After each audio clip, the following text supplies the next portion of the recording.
हमारे पास आज ward number 3 पार्षद प्रतिनिधि पाल साहब हैं। देखिए उनसे चर्चा करेंगे हम नगर विकास के लिए। पाल साहब, ये ओवरब्रिज जो बन रहा है कितने समय से बन रहा है? ये 2 साल चालू हुआ। 2 साल हो गए हैं। तो ये अभी सर्विस रोड जो बन रहा है, बनने वाला, उसके लिए अतिक्रमण जो तोड़ा गया है, आप क्या कहना चाहेंगे उसके बारे में? तो बनना चाहिए, जल्दी बनना चाहिए रोड। नहीं तो फिर बारिश हो जाएगी तो फिर क्या होगा, फिर परेशानी जाएगी। तो 2 साल हो गए हैं, जनता यही जानना चाहती है कि अभी तक ये सर्विस रोड क्यों नहीं बना?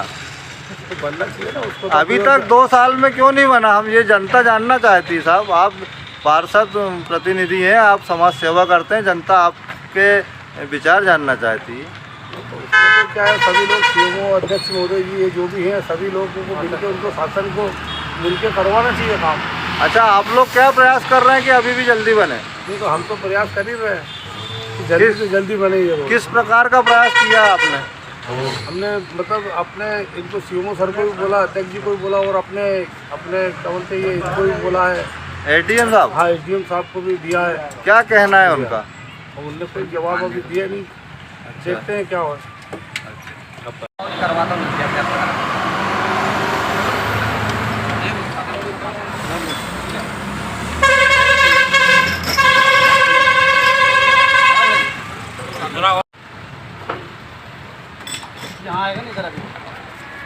रेक लगी हुई है रेलवे पॉइंट पर, और देखिए ये अनाज का एक ट्रक रेलवे साइड जा रहा है और एक उधर से वापस आ रहा है।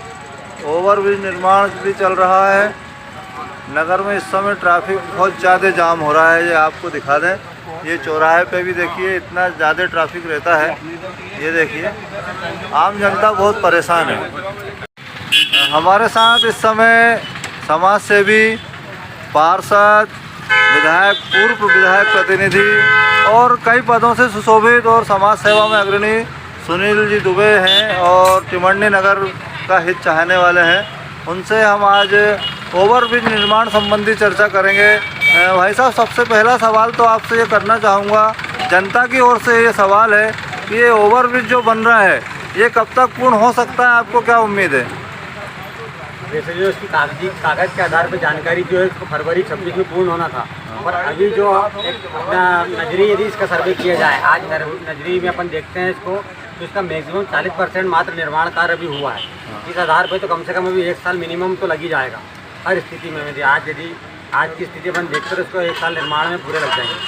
अच्छा, अभी जो ओवरब्रिज के नीचे सर्विस रोड बनना है उसका जो अतिक्रमण हटाया गया है, तो कहीं हटा है कहीं नहीं हटा है, ये क्या समस्या है? ये दोनों चीज़ अलग अलग है। सर्विस रोड, कोई भी निर्माण कार्य प्रारंभ होने के पहले सर्विस रोड बनाना था, इनको अतिक्रमण हटाने की ज़रूरत नहीं थी। जब कोई भी वैकल्पिक मार्ग बनाना था, इन्होंने वैकल्पिक मार्ग बनाया है हीरो शोरूम के सामने से लेकर जो रेडगांव रोड पर निकलता है, तो ये इन्होंने निकाला था 4 व्हीलर के लिए और छोटे हल्के बस के लिए। जो एसडीएम साहब ने जो अपना एक आदेश निकाला है कि यहाँ से हल्के वाहन, छोटे वाहन, 4 पहिया वाहन और बस निकलेंगे रेडगांव रोड होते हुए हीरो शोरूम के सामने। यदि उस नियम का यदि वो पालन करा पाए और स्वयं बता दें, मैं इसी रोड में निवास करता हूँ, कम से कम 100 ट्रक ओवरलोड ये जा रहे हैं ना, इस टाइप के ट्रक निकलते हैं वहाँ। अच्छा, ये देखिए, ऐसे ट्रक निकलते हैं। हाँ, ऐसे ट्रकों को किसी भी रोकथाम नहीं हो पा रही है, जिससे कि रात दिन यदि कंपनी वाला या नगर पालिका कोई माल डालती है तो वापस वो स्थिति हो जाती है। ये तो हम हमारा सौभाग्य माने, बच्चों की किस्मत माने, जो छोटे बच्चों की गाड़ियाँ निकलती हैं, छोटी छोटी बस निकलती हैं और उनके ऊपर कोई दुर्घटना नहीं हुई है। फिर भी प्रशासन विश्वास हो रहा है, और क्या मालूम एसडीएम साहब उस दिन यहाँ पे एसडीएम बन के आ गए और किसी को कोई मौका नहीं दिया गया, जबरदस्ती सबके मकान तोड़ दिए गए। यदि हमारे टिमरनी की जनता इतनी समझदार है, आप उनको समय दे देते तो अपने हाथ से अपना वो जो आप उनको सीमा बताते, वो अपने सीमा में निश्चित अपनी बाउंड्री कम कर लेते हैं। अगर तो कोई नुकसान हो रहा था तो अपने हाथ से करते नुकसान कम होता। और दूसरी ओर विचारणी बात है कि इसमें नगर परिषद द्वारा जो दुकानें बनाई गई थी, नगर परिषद एक और खुद दुकान बना रही है। जब आप दूसरों को एनओसी का नियम बताते हो, जब आपने दुकान का निर्माण करा था तो उस समय जो भी कार्यकाल का था, जो भी माननीय नगर परिषद सीएमओ थे, माननीय अध्यक्ष महोदय थे, तो उन्होंने क्या एनओसी नहीं ली थी। दूसरों को तो अपन एनओसी के लिए बहुत हवाला देते हैं। और आज तुम आए, अपनी जो लगभग 7 दुकानें थी आज की तारीख में 35 लाख की थी, आपने उसको 0 कर दिया, तो ये कौन का नुकसान हुआ? आपने तो 30 साल के एग्रीमेंट पे इन लोगों को दिया था। दूसरा हमारा सुलभ कॉम्प्लेक्स जो बना हुआ था, नगर परिषद का सुलभ कॉम्प्लेक्स कम से कम 10 लाख की लागत का था। आप भी यदि उसको तोड़ते या आप ये उसको नीलाम करते तो कुछ ना कुछ तो नगर परिषद की आय होती। क्या आपको इसकी जानकारी नहीं थी? आप दूसरों को अकल देने से पहले विभाग पहले खुद अपना अध्ययन करे। और ये जो प्रशासन ने उस दिन जो मनमानी करके, रंगदारी करके, लोगों को डरा के, चमका के, 100 पुलिस वाले खड़े करके ज़बरदस्ती लोगों का जो नुकसान करा, ये निंदनीय है। भिवंडी की जनता के साथ जो इनने व्यवहार करा बहुत गलत किया है।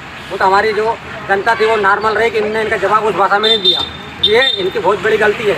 और आज एसडीएम साहब को लगभग 8 माह हो गए हैं। मैंने खुद ने इस बीच में 3 बार इस संबंध में आवेदन दे चुका रास्ते के लिए, कभी उनने उस पर विचार किया हो। और मैं तो ये आपको बोलना चाहूँगा कि आपने भी नगर में CCTV के लिए एक आवेदन दिया है, ये मेरी गारंटी है यदि उन्होंने उसको पढ़ा भी होगा और उस पर अमल भी कर देंगे। मैं चैलेंज करता हूँ एसडीएम नागू साहब को कि यदि एक आवेदन पर वो काम करके बता दें। यहाँ तक कि पूरे वकील लोग ये बोल रहे हैं कि एसडीएम साहब खारिज, तारीख पे तारीख। ये गलत तरीका है उनका। सिर्फ हाँ, यहाँ एसडीएम साहब एक दिन के नहीं बने थे, वो हमारे मोहल्ले वालों का, इस रोड वाले सभी निवासियों को नुकसान करने के लिए।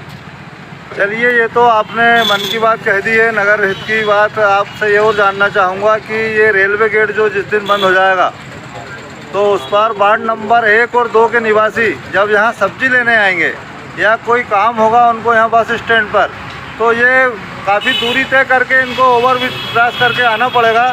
तो इसके लिए क्या वैकल्पिक व्यवस्था है? इस संबंध में लगभग 2 माह पूर्व माननीय केंद्रीय मंत्री हमारे DDU के सांसद जी यहाँ पे आए थे, तो मैंने उन्होंने इस संबंध में यही जनता से जानकारी आई थी। मैंने फुट ओवर ब्रिज की मांग करी थी। इस संबंध में एक फुट ओवर ब्रिज साथ में बना दिया जाए, जिससे कि ये इधर वाले निवासियों की जो चाहते हैं, क्योंकि नहीं तो क्या दोनों साइड 1-1 किलोमीटर जाने के बाद जो दिक्कत आएगी उस असुविधा को देखते हुए हमने मांग तो करी। अब देखो किस हद तक इसकी हमारी सुनवाई होती है। हमने प्रयास जरूर किया, मैंने खुद ने स्वयं किया है। क्या आपको विश्वास है सांसद जी आपकी बात? नहीं, निश्चित करते हैं। हाँ, मानता हूँ देर होती है पर अंधेर नहीं है। और आपने नगर हित में कभी रेल रोकने के लिए उनसे कोई चर्चाएं की हैं क्या? हाँ, कम से कम उनको भी 4 बार आवेदन दे चुका हूँ। जो कल उन्होंने डबल से हमारी बात पर इसके पूर्व भी एक बार उन्होंने हमारा मुद्दा रखा था भिवंडी स्टेशन को लेकर, पुनः फिर डबल से, और उन्होंने कल फिर रखा है केंद्रीय मंत्री, मान लीजिए रेल मंत्री से कल मुलाकात करके। और हमें फिर उम्मीद है कि शायद हमें रेल में सौगात मिलेगी, बस स्टैंड को हमारा अमृत में किया जाएगा और साथ ही स्टेशनों का जो ट्रेनों का स्थापित बढ़ने की संभावना है। चलिए, धन्यवाद। जनता से क्या कहना चाहेंगे आप? जनता से कहना ये चाहेंगे कि भाई यदि हम भी अपनी कोई बात है तो बिल्कुल रखना चाहिए। प्रशासन यदि गलत व्यवहार कर रहा है तो प्रशासन को गलत भाषा में जवाब देने को भी हम तैयार हैं। और इस स्थिति में कुछ भी स्थिति होती है तो मैं हर स्थिति में लड़ने के लिए तैयार हूँ। यदि प्रशासन गलत करेगा तो मैं हर जनता के साथ खड़ा हूँ। एक अंतिम सवाल भाई साहब जानना चाहूँगा कि मैं आपको दिखाता हूँ। देखिए, ये जो बस स्टैंड चौराहा कहा जाता है, यहाँ से नर्मदापुरम साइड से, हरदा साइड से, बैतूल साइड से बहुत सारी बसें, लगभग 200 बसें यहाँ आकर रुकती हैं इन स्थानों पर। स्थायी बस स्टैंड नगर में नहीं है। आप क्या प्रयास कर रहे हैं? नगर परिषद इस ओर क्या रुकावटें आ रही हैं? बस स्टैंड का तो निर्माण कार्य काफ़ी समय से पूर्व लगभग हो चुका है, उसमें शौचालय भी बन चुका है। बस क्या ये इनकी ड्राइंग ओवरब्रिज वालों की फाइनल नहीं हो पा रही कि ये वहाँ पर इसके सामने जो आ रहा है इस पर मेन फ्रंट पे क्या स्थिति रहेगी, कितनी ढलान रहेगी, कहाँ से बस अंदर जा पाएगी। तो हम फिलहाल प्रयास कर रहे हैं कि अस्थायी बस स्टैंड का एक शुरुआत करने के लिए माननीय अध्यक्ष जी और सीएम साहब से बिल्कुल चर्चा हुई थी, उनको ले जाकर दिखाया भी था। तो जिस दिन भी इनके विभाग के वरिष्ठ अधिकारी आते हैं ओवरब्रिज वालों के, उनसे स्पष्ट समझ के फिर उसके बाद अस्थायी स्टैंड का शुभारम्भ करने का प्रयास करेंगे। कब तक हो सकता है? प्रयास करते होली के बाद इसको प्रारंभ कराने का लिए। जी, धन्यवाद भाई साहब।